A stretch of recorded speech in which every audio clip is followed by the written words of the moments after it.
গাজায় অন্যায়ভাবে আরোপিত ইসরায়েলি অবরোধ ভাঙতে যাওয়া গ্লোবাল সুমুদ ফ্লোটিলাকে ভূমধ্যসাগরের উপকূলের কাছে ঠেকিয়ে দেওয়ার চেষ্টা করেছে ইসরায়েলি নৌবাহিনী। তবে ফ্লোটিলার মুখপাত্র জানিয়েছে এখনও তাদের যাত্রা চলমান রয়েছে।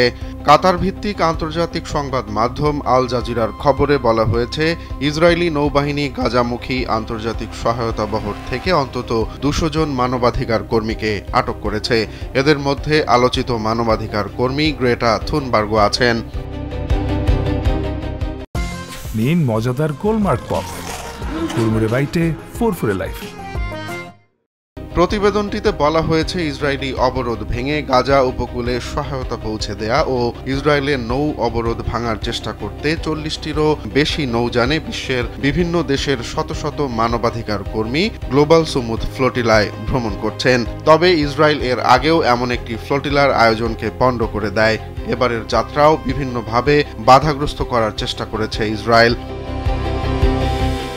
নৌবহরে থাকা আল জাজিরার প্রতিনিধি জানিয়েছেন, ইসরায়েলি নৌবাহিনী বহরের জাহাজগুলোতে তাদের যুদ্ধজাহাজ থেকে জলকামান ব্যবহার করে পানি ছড়েছে, জাহাজগুলোর যোগাযোগ ব্যবস্থা অচল করে দিয়েছে এবং আন্তর্জাতিক জলসীমা দিয়ে গাজামুখী জাহাজে থাকা মানবাধিকার কর্মীদের অন্যায়ভাবে আটক করেছে। গ্লোবাল সুমুদ ফ্লোটিলার মুখপাত্র সাইফ আবু কেশেক সামাজিক যোগাযোগ মাধ্যম ইনস্টাগ্রামে শেয়ার করা এক পোস্টে মিশন আপডেট দিয়েছেন। তিনি জানিয়েছেন, ইসরায়েলি বাহিনী মাঝ সমুদ্রে 13টি নৌযানকে ইতোমধ্যেই থামিয়ে দিয়েছে। তিনি আরও জানান, আটক হওয়া নৌকাগুলোতে 37টি দেশের 201 জনেরও বেশি কর্মী ছিলেন। এর মধ্যে স্পেন থেকে 30 জন, ইতালি থেকে 22 জন, তুরস্ক থেকে 21 জন এবং মালয়েশিয়া থেকে 12 জন কর্মী ছিলেন।